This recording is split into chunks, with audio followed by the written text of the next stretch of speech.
आशीष प्रधान talks में आप सभी का स्वागत है।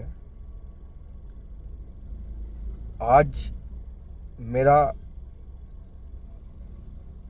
मन किया, जो पिछले कुछ दिनों से एक घटना चल रही है कोट द्वार में, बाबा के पावन धाम पर एक घटना चल रही है जिसमें कि बाबा नाम से एक दुकान थी और वह दुकान किसी मुस्लिम की थी और वहाँ पर बजरंग दल के कुछ लोग आते हैं और कहते हैं कि अपना ये दुकान का नाम बदलिए। वो शायद, जैसा मैंने देखा है, सुना है, पढ़ा है, शायद वह 30 साल पुरानी दुकान है। जो चीज़ 30 साल में नहीं बदली वो आज एकदम कैसे बदल जाएगी। चलिए, ये अलग मुद्दा है। फिर वहीं पर एक हमारा हिंदू समाज का भाई आता है जिसका नाम दीपक है। जब उसने देखा कि उस बुजुर्ग पर बजरंग दल के लोग अत्याचार कर रहे थे, उसके ऊपर चढ़ रहे थे, तो वह वहाँ पर आता है और उनसे पूछता है। तो अपना नाम बताता है, मोहम्मद दीपक। किस लिए? भाईचारा को बनाने के लिए। और बजरंग दल के ये लोग तो जाकर लोगों से पूछते हैं कि अपना आधार कार्ड दिखाइए, आप कौन सी बिरादरी से हैं, आप कौन सी जाति से हैं, या आप कौन से धर्म से हैं। हाँ, बेसिकली इनका ये होता है ना पूछने का कि आप कौन से धर्म से हैं। जाति बिरादरी से इनका कोई मतलब नहीं, धर्म से इनका मतलब है। ये धर्म के ठेकेदार हैं। किसने आपको राइट दिया? किसने आपको ये अधिकार दिया है कि आप जाकर लोगों का आधार कार्ड देखें? कौन से संविधान में ये लिखा है कि बजरंग दल के लोग जाकर आधार कार्ड देखेंगे? कौन से प्रशासन ने आपको दी है अथॉरिटी? कौन सी सरकार ने आपको अथॉरिटी दी है कि जाकर अपना आप लोगों के आधार कार्ड देखें, चिन्हित करें कि किन लोगों को यहां से देश से बाहर निकालना है? क्या आप निकाल सकते हैं देश से बाहर उनको? बांग्लादेश में इतना अत्याचार चल रहा है हिंदुओं पर। आपके जो आप लोग कहते हैं कि बांग्लादेश में ये हो रहा है, बांग्लादेश में वो हो रहा है हिंदुओं पर, बनाइए अपनी एक टीम, चलिए बांग्लादेश जाइए, वहां पर देखिए किसका क्या आधार कार्ड देखना है आपको। आज मैं और मेरे जैसे युवा लोग जो दीपक के साथ हैं, वह लोग जो भाईचारा कायम करना चाहते हैं, वह दीपक के साथ हैं। दीपक ने वह करके दिखाया है जो हर किसी में हिम्मत नहीं होती।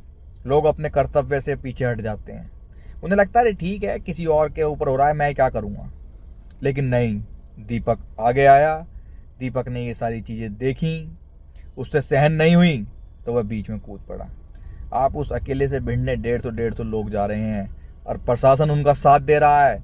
प्रशासन उल्टा दीपक पर मुकदमे कर रहा है। 4 धाराओं पर मुकदमे उस पर लगाए गए हैं, 4 धाराएं उसके अंदर करी गई हैं और उन 100-150 लोगों पर अज्ञात में मुकदमे करे गए हैं। प्रशासन किसके हाथों मजबूर है और क्यों मजबूर है? देखिए, मेरा वीडियो बनाने का तात्पर्य सिर्फ इतना सा है कि ये ऐसा हमारे देश में हो क्यों रहा है, ये सोचने का विषय है।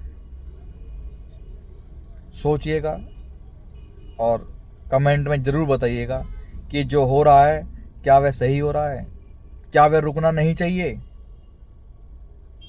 क्या इस तरीके से हमारा देश तरक्की कर पाएगा। जब मैं कल एक पत्रकार की वीडियो देख रहा था, उन्होंने एएसपी साहब से कुछ सवाल पूछे कि ऐसा क्यों हुआ, ये क्यों हुआ, वह जवाब नहीं दे पाए। क्योंकि वह दबाव में काम कर रहे हैं। लेकिन ऐसा दबाव, क्या दबाव है? घर में आग लगेगी तो वो एक दिन आपका होगा और एक दिन मेरा होगा। इस बात को याद रखिएगा। ये लौट कर आती हैं चीज़ें, इसलिए इतनी अति ना फैलाएं। मेरा सभी से निवेदन है कि अपने देश को प्रोग्रेस की ओर लेके जाएं, ग्रोथ की ओर लेके जाएं। लेकिन नहीं, इन चीज़ों से हम ग्रोथ नहीं कर पाएंगे। मुझे दुख भी है इस बात का कि इन चीज़ों से हम ग्रोथ नहीं कर पाएंगे। और देशों में देखिए, आप चाइना को देखिए, आप जापान को देखिए, आप जर्मनी को देखिए, आप कनाडा को देखिए। कनाडा में हमारे लोग रहते हैं, मिनी पंजाब कनाडा को कहा जाता है। क्या वहाँ के लोग हमारे लोगों को मारना शुरू कर दें, भगाना शुरू कर दें? दुबई को देखिए, दुबई एक मुस्लिम कंट्री, अरब कंट्री होने के बावजूद कितने देशों के लोग वहाँ पर रहते हैं। तो मेरा आप सभी से निवेदन यही है कि कृपया करके अपने देश को विकास की ओर लेके जाएं, विनाश की ओर ना लेके जाएं। धर्म में सबकी आस्था होती है, मेरी भी आस्था है, मैं भी अपने धर्म को मानता हूँ, मैं हिंदू समाज से आता हूँ। मुस्लिम समाज के लोग मुस्लिम धर्म को मानते हैं, ईसाई समाज के लोग ईसाई धर्म को मानते हैं, जीसस को मानते हैं। कि हमारे पंजाबी लोग गुरुद्वारे जाते हैं, जैन वाले अपने जैनियों के यहाँ जाते हैं, बुद्धिज्म वाले बौद्ध को मानते हैं। हम किसी का अधिकार नहीं छीन सकते। कौन किसको मानता है ये उसके ऊपर डिपेंड करता है। बस देश को बचा लीजिए, मेरा यही आपसे निवेदन है। जय हिंद, जय भारत।